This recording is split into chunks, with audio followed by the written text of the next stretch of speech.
kod Nakuru ochiwne gi siem mager ewi ohand punda e kinde ma idonjo e dwe mar nyasi. Ka giloso e kinde romo mokelo kanyakla weg punde mawuok e kauntis go e romo mar sumo pach jotim ohand punde, Komishna ma Narok Kipkech Lotiatia kaachiel kod nyawadgi ma kaunti ma Kajiado Wilson Wanyanga owacho ni nyaka chakre dwe mar abich higani punde 154 oseresi ka idhi chinji mar uso ring-gi. Tangu mwezi wa 5 tumeshika punda. Tumenasa punda 154 ambao walikuwa wanasafirishwa kwa barabarani wakipelekwa kichinjio sijui Nairobi ama wapi. Lakini tuliweza kunasa wa punda na tukapeleka kule Naivasha.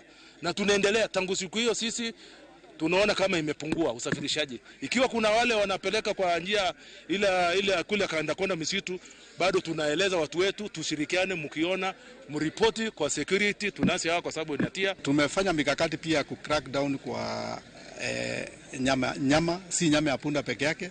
Nyama ile inauzwa kombute, tuhakikisha kwamba nyama imepimwa.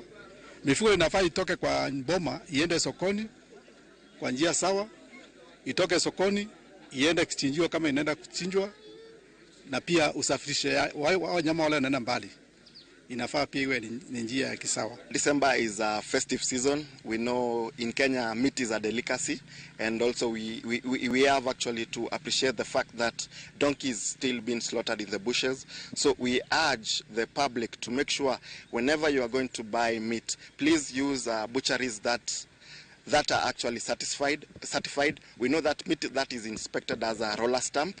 We know that meat that is inspected comes from a certified abattoir or a slaughterhouse. So we urge the public to be vigilant also with the meat that they consume. Nyakwara mogi nen mor mar kelo ni weche manyien mag migago e thuolo